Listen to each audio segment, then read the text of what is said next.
नमस्कार मित्रों, आज के इस वीडियो में एक बार फिर से आप सभी का बहुत बहुत हार्दिक स्वागत है। हम आशा करते हैं कि आप सभी स्वस्थ होंगे, मस्त होंगे और पूरी तरह से अपनी तैयारी में व्यस्त होंगे। तो मित्रों, आज के इस वीडियो में आधुनिक काल के अंतर्गत द्विवेदी युग भाग 2 से कुछ संभावित और महत्वपूर्ण प्रश्नों को व्याख्यात्मक तरीके से हल करेंगे और इसके साथ ही ट्रिक की सहायता से याद करने का भी प्रयास करेंगे। तो यह वीडियो आप सबके लिए बहुत ही महत्वपूर्ण होने वाला है, इसलिए आप सभी से आग्रह है कि इस वीडियो को आप लोग अंत तक जरूर देखें।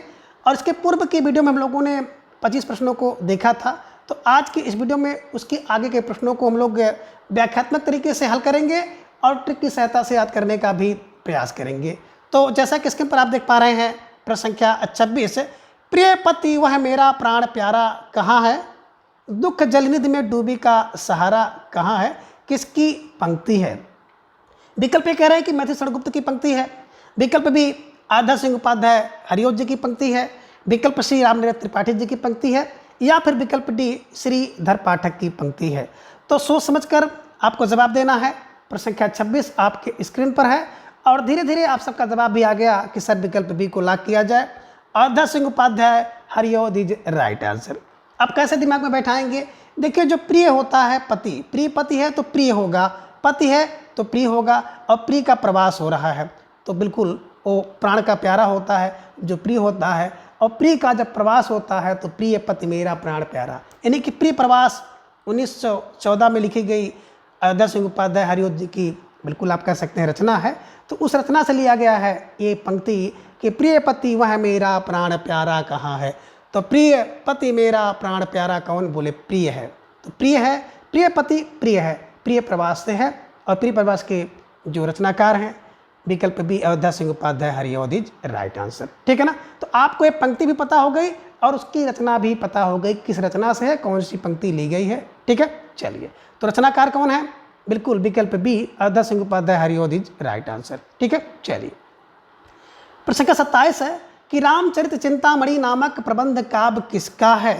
विकल्प ये कह रहे हैं कि गया प्रसाद शुक्ल स्नेही का है, विकल्प बी मैथिली शरण गुप्त जी का है, विकल्प सी रामनीरथ त्रिपाठी का, या फिर विकल्प डी रामचरित उपाध्याय का। तो थोड़ा सा समय लीजिएगा और फिर इसका जवाब आप दीजिएगा। तो धीरे धीरे आपका जवाब भी आ गया कि सर प्रश्न संख्या 27 का विकल्प D Ramcharit Upadhyay is right answer, है ना। देखिए, राम के चरित्र की चिंतामणि किसको? जो राम के चरित्र को जानता है। तो राम के चरित्र रामचरित जानेंगे, तो रामचरित चिंतामणि यानी कि रामचरित उपाध्याय जी की कृति है। ऐसे दिमाग में बैठा लीजिएगा कि रामचरित चिंतामणि रामचरित उपाध्याय, कि रामचरित चिंतामणि रामचरित उपाध्याय। ठीक है, ऐसे बैठा लीजिएगा और स्कूलों के साथ ऐसे याद करने का प्रयास करिएगा। और इस प्रश्न पर एक छोटा सा स्टार लगा लीजिए, क्योंकि इन दिनों अगर देखा जाए तो कुछ ऐसे नवीन प्रश्नों की खोज की जा रही है जो कभी ना पूछी गई हो। तो बिल्कुल खोजी वाला प्रश्न है, हो सकता है कि खोजा जाए और ये प्रश्न मिल जाए और आपके पेपर में छप जाए। ठीक है, चलिए, तो फिलहाल प्रश्न संख्या 27 का विकल्प डी इज राइट आंसर। प्रश्न संख्या 28 है कि गया प्रसाद शुक्ल स्नेही किस उपनाम से देशभक्ति परक कविताएं करते थे। प्यारा सा प्रश्न है कि गया प्रसाद शुक्ल, है ना, किस उपनाम से देशभक्ति परक कविताएं करते थे। विकल्प ये कह रहे कि त्रिशूल नाम से, विकल्प बी स्नेही नाम से, विकल्प सी जकी नाम से, या फिर विकल्प डी रसा नाम से। तो थोड़ा सा सोचिएगा, समझिएगा, फिर इसका जवाब दीजिएगा कि गया प्रसाद शुक्ल स्नेही किस उपनाम से देशभक्ति परक कविताएं करते थे। तो धीरे धीरे आप सभी भाई बहनों का जवाब भी आ गया कि सर विकल्प ए को लॉक किया जाए, त्रिशूल इज राइट आंसर। देखिए, देशभक्ति की बात आ रही है ना। तो गया प्रसाद शुक्ल स्नेही का एक उपनाम था त्रिशूल, है ना। जब त्रिशूल नाम से लिखते थे तो देशभक्ति परक कविताएं लिखते थे, और जब स्नेही नाम से लिखते थे, स्नेही उपनाम से, तो स्नेह का मतलब होता है श्रृंगार, तो श्रृंगार परक रचनाएं स्नेही नाम से लिखते थे, ये ध्यान में रखिएगा। अब त्रिशूल को कैसे दिमाग में बैठाएंगे? तो देखिए, त्रिशूल क्या है? भक्ति का प्रतीक है। तो त्रिशूल भक्ति का प्रतीक, यानी कि देशभक्ति परक जो रचनाएं थी वो त्रिशूल नाम से थी। और स्नेह, स्नेह का मतलब होता है श्रृंगार से, प्रेम से, तो श्रृंगार परक रचनाएं जो थी स्नेही नाम से थी। जकी नाम से, जा से जकी, जा से जगन्नाथ दास रत्नाकर, है ना, इस नाम से कविता करते थे।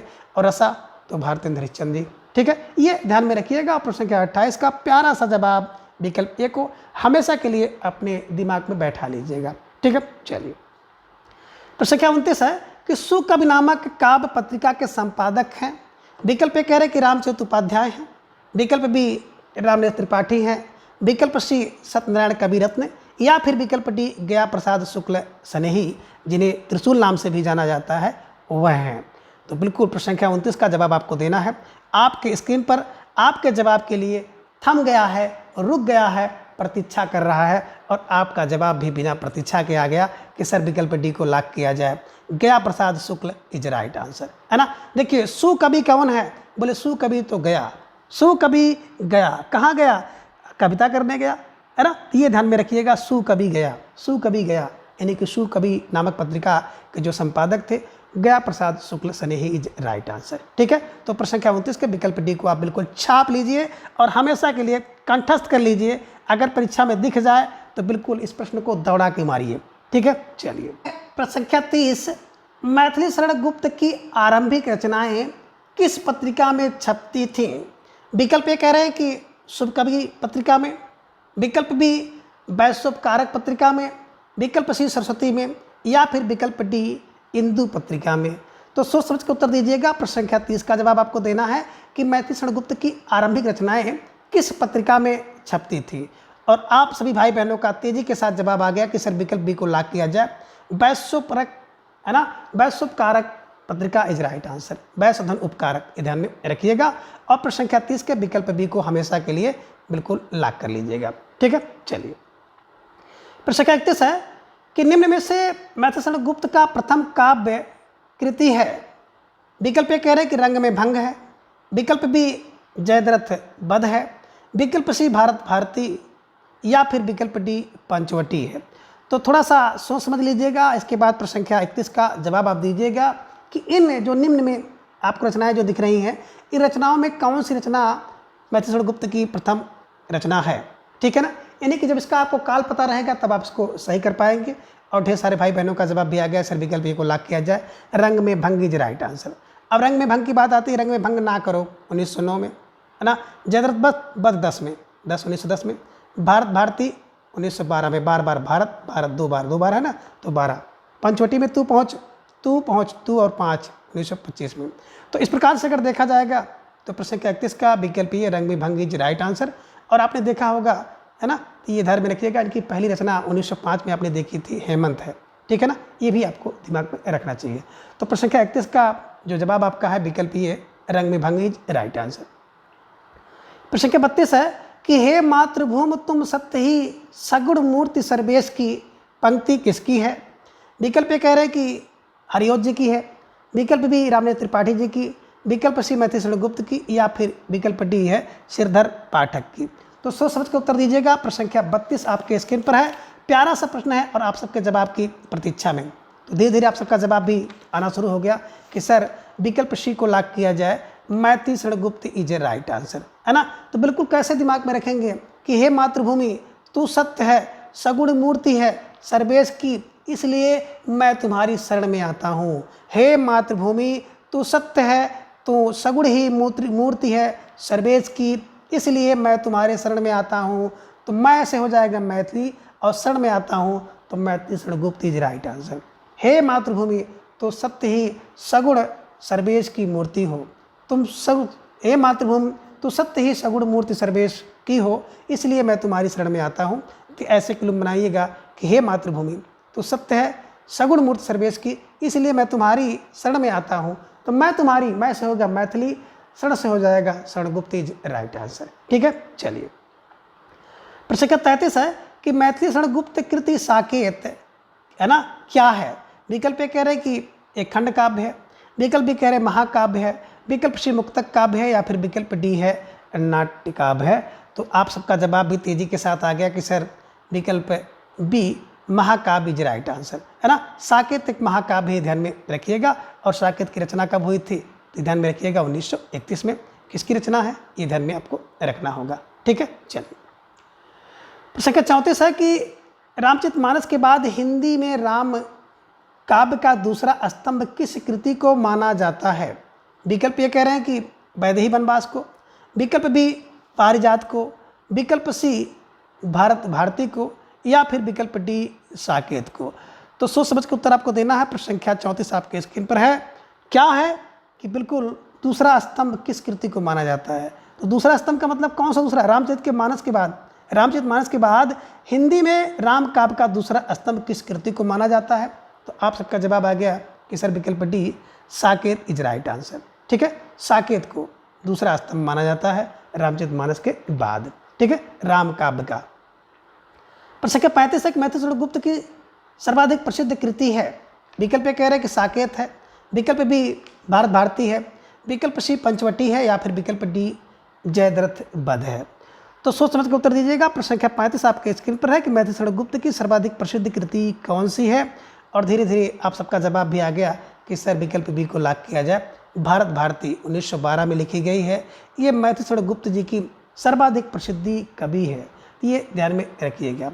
अब भारत में सबसे ज़्यादा प्रसिद्ध कौन होगा? तो बोले सर भारत में तो भारत और भारती सबसे ज़्यादा प्रसिद्ध होंगे, सबसे ज़्यादा प्रसिद्ध होंगे, ये ध्यान में रखिएगा। ठीक है ना। तो मैथिली गुप्त की सर्वाधिक प्रसिद्ध कृति Bharat Bharati is right answer.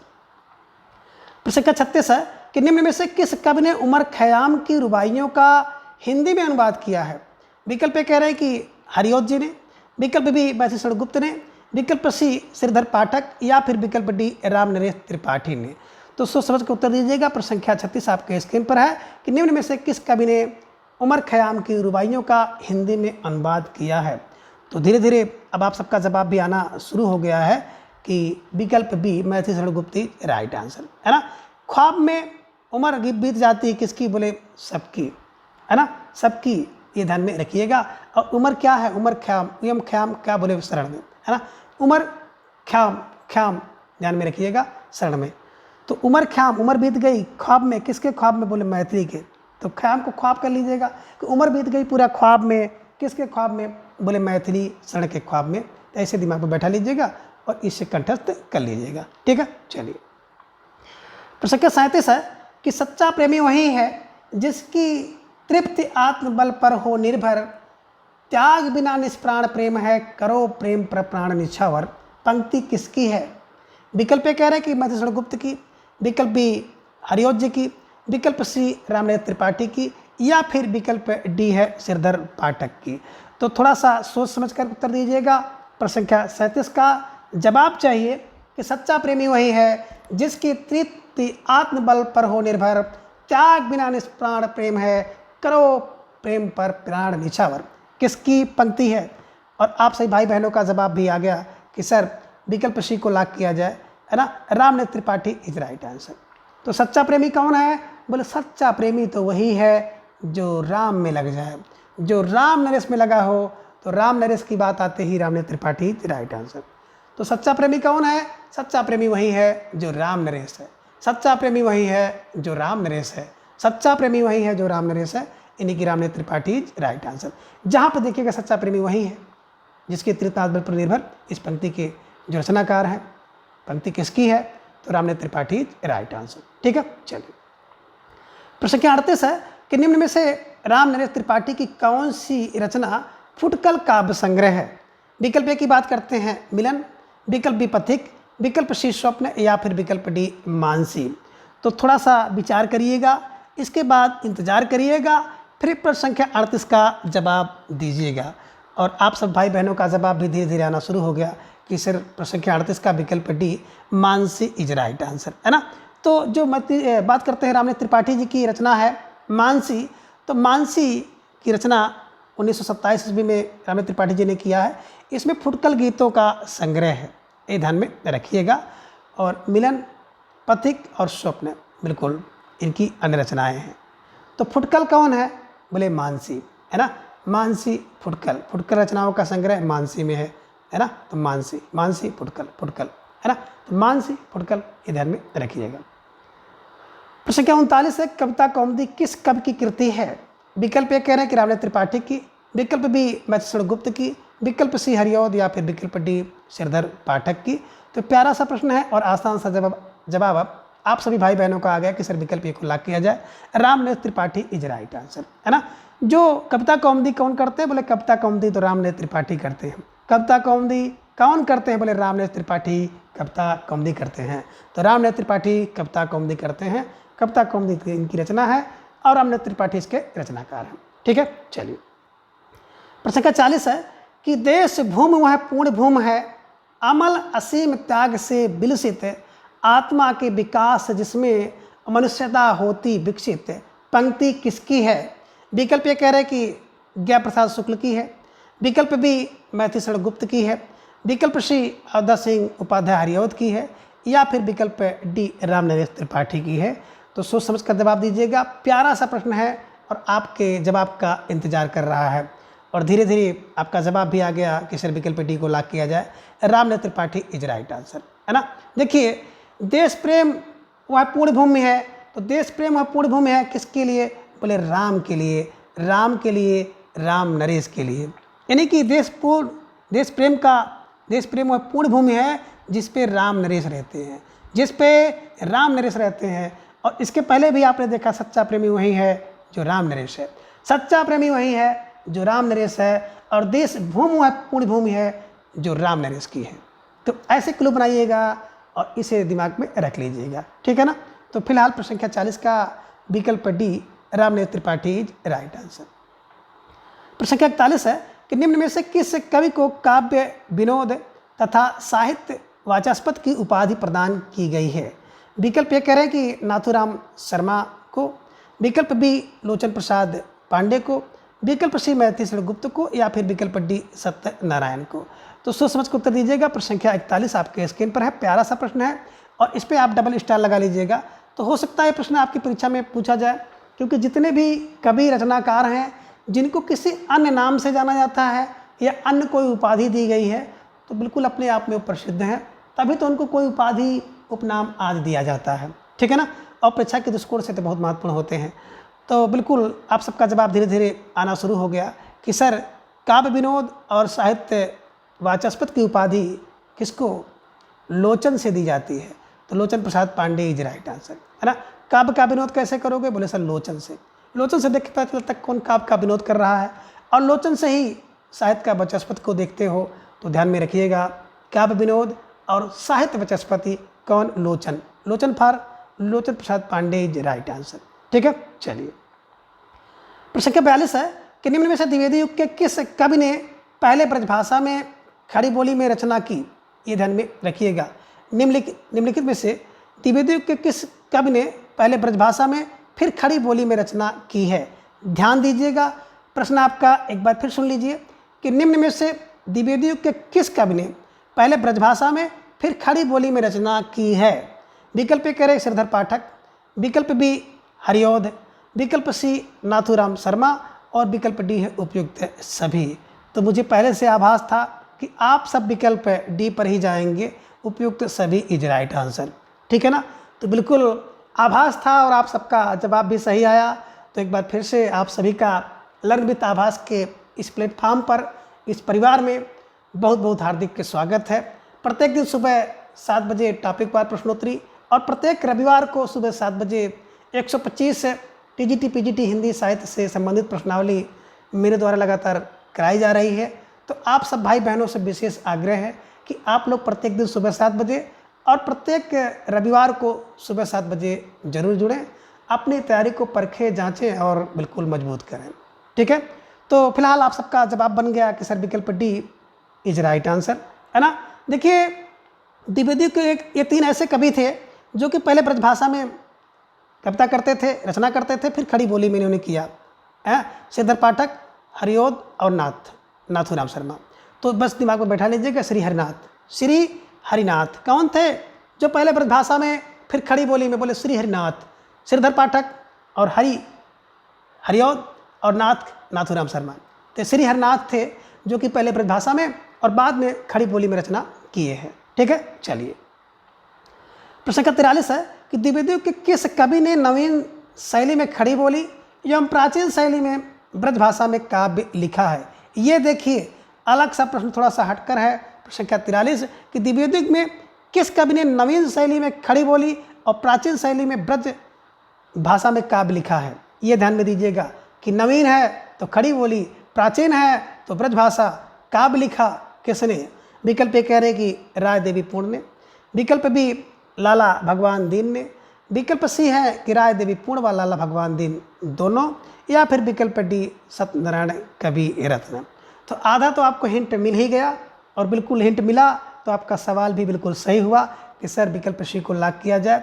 राय देवी पूर्ण और लाला भगवान दीन इज राइट आंसर। तो आप सबका प्यारा प्यारा जवाब, आप सबका सही सटीक जवाब बिल्कुल आप सबके मनोबलों को तो बढ़ाता ही है, साथ ही साथ हमारे मनोबल को भी बढ़ाता है ना। तो ढेर सारे भाई बहन ऐसे हैं जिनकी तैयारी को बिल्कुल मैं सलाम करता हूँ कि इतनी उत्कृष्ट तैयारी आप लोगों की है। बस थोड़ी सी जो आप अपने चयन के अपने पायदान से दूर हैं, इस बार आप लोग निश्चित रूप से अपना परचम लहराएंगे और सिलेक्शन पाएंगे।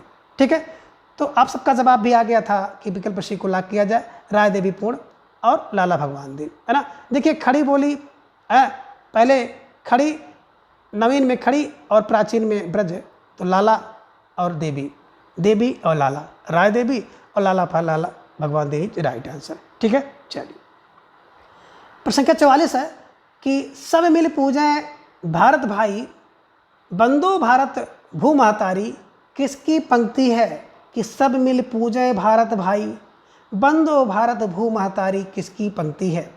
विकल्प ये कह रहे हैं कि राधा कृष्णदास की, विकल्प बी जगन्नाथ दास रत्नाकर की, विकल्प सी सत्यनारायण कविरत्न की, या फिर विकल्प डी मुकुटधर पांडे की। तो सोच समझ के उत्तर दीजिएगा। प्रश्न संख्या 44 आपके स्क्रीन पर है। प्यारा सा प्रश्न है और आप सबका जवाब सुंदर सा आना चाहिए, और धीरे धीरे आप सबका जवाब भी आ गया कि sir Satyanarayan Kaviratna is right answer, है ना। बिल्कुल जो सत्य है, सत्य क्या है कि सब मिलकर के अपने जो भाई हैं क्या करें, अपनी महतारी की पूजा करें। सत्य यही है, यही रत्न है। क्या रत्न है कि महतारी की पूजा करो। तो जहाँ पे महतारी देखिएगा वहाँ पे सत्य समझ लीजिएगा, रत्न समझ लीजिएगा। महतारी इसे आप माता कहते हो ना, तो बिल्कुल भूम महतारी। तो महतारी माता क्या है, सत्य अगर माना जाए तो सत्य में कवि रत्न है, तो रत्न है, सत्य कवि रत्न इज राइट आंसर। ठीक है, तो महतारी क्या है, बोले सर महतारी तो सत्य में रत्न है, तो सत्य से सत्यनारायण, रत्न से कवि रत्न इज राइट आंसर, है ना। तो सत्यनारायण कवि रत्न को बैठा लीजिएगा। ठीक है, चलिए प्रश्न संख्या 45 है कि जगन्नाथ दास रत्नाकर प्रारंभ में किस उपनाम से रचना करते थे। विकल्प ये कह रहे हैं कि रसा उपनाम से, विकल्प बी सनई और त्रिशूल उपनाम से, विकल्प सी अब्र नाम से, या फिर विकल्प डी जकी उपनाम से। तो प्रश्न संख्या 45 को बिल्कुल आप स्टार लगाइए और ट्रिपल स्टार लगाइए, क्योंकि यहाँ से तो कोई ना कोई प्रश्न आपकी परीक्षा में जरूर फंसेगा। इसलिए इस प्रश्न को बिल्कुल आप कंठस्थ करिए, और इसी क्लास में ही आपको कंठस्थ करना है। तो बिल्कुल आप सबका जवाब भी धीरे धीरे आना शुरू हो गया कि जा से जगन्नाथ और जा से जकी, जा से जगन्नाथ, जा से जकी इज राइट आंसर, है ना। तो जगन्नाथ दास रत्नाकर जकी उपनाम से कविता करते थे, रसा उपनाम से भारतेंद्र हरिश्चंद्र जी करते थे उर्दू में, है ना। सनेही, अभी आपने देखा कि गया प्रसाद शुक्ल सनेही नाम से श्रृंगार परक, और त्रिशूल नाम से देशभक्ति परक रचनाएं करते थे, और अब नाम से कौन करता था, ये ध्यान में रखिएगा, बद्रीनाथ चौधरी प्रेम घन। ठीक है, तो बिल्कुल स्टार लगाइए और इसको दिमाग में बैठा लीजिएगा। प्रश्न संख्या 45 का विकल्प डी को आप सही करिएगा। प्रश्न संख्या 46 है कि बिहारी रत्नाकर के संपादक हैं। विकल्प ए विश्वनाथ प्रसाद तिवारी हैं, विकल्प बी अंबिका दत्त व्यास, विकल्प सी लाला भगवान दीन, या फिर विकल्प डी है जगन्नाथ दास रत्नाकर। सोच समझ कर उत्तर दीजिएगा। प्रश्न संख्या 46 आपके स्क्रीन पर है, और आप सबका जवाब भी बहुत तेज़ी के साथ आ गया कि सर विकल्प डी को लॉक किया जाए, है ना।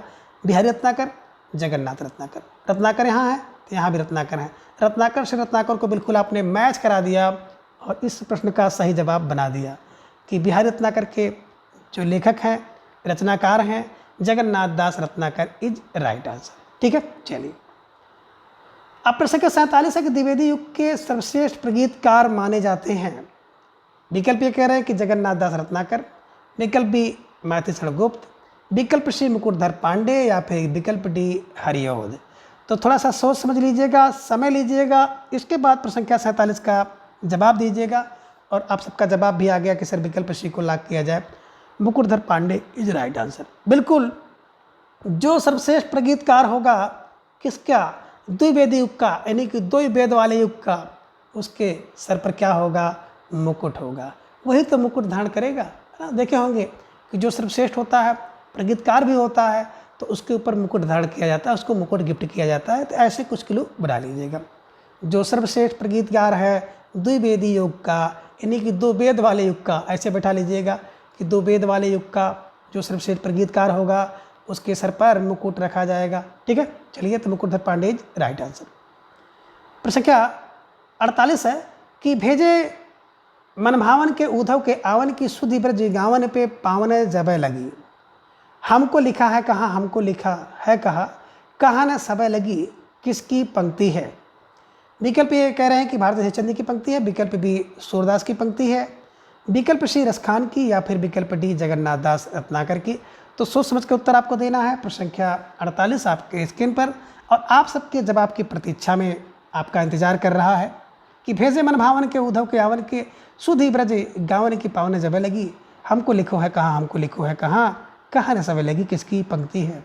तो बिल्कुल आप सबका सटीक और सही जवाब आया कि सर विकल्प D Jagannath Das Ratnakar is right answer, है ना। बिल्कुल सही जवाब है। क्या सब कहने लगी कि हमको लिखो है कहाँ, हमको लिखो है कहाँ, Ratnakar for Jagannath Das Ratnakar is right answer. ठीक है, चलिए। प्रश्न संख्या 49 है कि काव्य भाषा के रूप में खड़ी बोली की प्रतिष्ठा किस युग में हुई, है ना। प्रश्न संख्या 49 कि काव्य भाषा के रूप में खड़ी बोली की प्रतिष्ठा किस युग में हुई। विकल्प कह रहे हैं कि भारत युग में, विकल्प बी द्विवेदी युग में, विकल्प सी छायावाद युग में, या फिर विकल्प डी छायावादोत्तर युग में। तो सोच समझ के उत्तर दीजिएगा। प्रश्न संख्या 49 आपके स्क्रीन पर। प्यारा सा प्रश्न है और आप सबका सुंदर सा जवाब आया कि सर विकल्प बी को लॉक किया जाए, द्विवेदी युग इज राइट आंसर। दो वेदों वाले युग में क्या हुआ था कि खड़ी बोली को प्रतिष्ठा मिली थी। ठीक है, ये ध्यान में रख लीजिएगा। प्रश्न संख्या 49 के विकल्प बी को आप सही करिएगा। प्रश्न संख्या 50 है कि हे कविते यम सर्गो नरक ठिकाना नाही, कृति किसकी है। विकल्प ये कह रहे हैं कि महावीर प्रसाद द्विवेदी की है, विकल्प बी हरिओत जी की है, विकल्प सी श्रीधर पाठक की, या फिर विकल्प डी राम नरेश त्रिपाठी की। तो सोच समझ के उत्तर आपको देना है। प्रश्न संख्या 50 आपके स्क्रीन पर है कि हे कविते यम स्वर्गो नरक ठिकाना ना किसकी कृति है। तो धीरे धीरे आप सबका जवाब भी आ गया। सर विकल्प ए को लॉक किया जाए, है ना, Mahavir Prasad Dwivedi is right answer. प्रकार से आप इन सभी प्रश्नों को आसानी से याद कर सकते हैं। और वीडियो देखने के बाद आपको कैसा लगा, प्लीज़ अपनी राय कमेंट बॉक्स में आप जरूर दर्ज करें। और प्रत्येक दिन सुबह 7 बजे और प्रत्येक रविवार को सुबह 7 बजे 125 टीजीटी पीजीटी हिंदी साहित्य से संबंधित प्रश्नावली को देखने के लिए जरूर उपस्थित हों। तो आज के इस वीडियो में बस इतना। अगले वीडियो में हम इसके अगले भाग को जानेंगे। तब तक के लिए धन्यवाद, नमस्कार, बाय।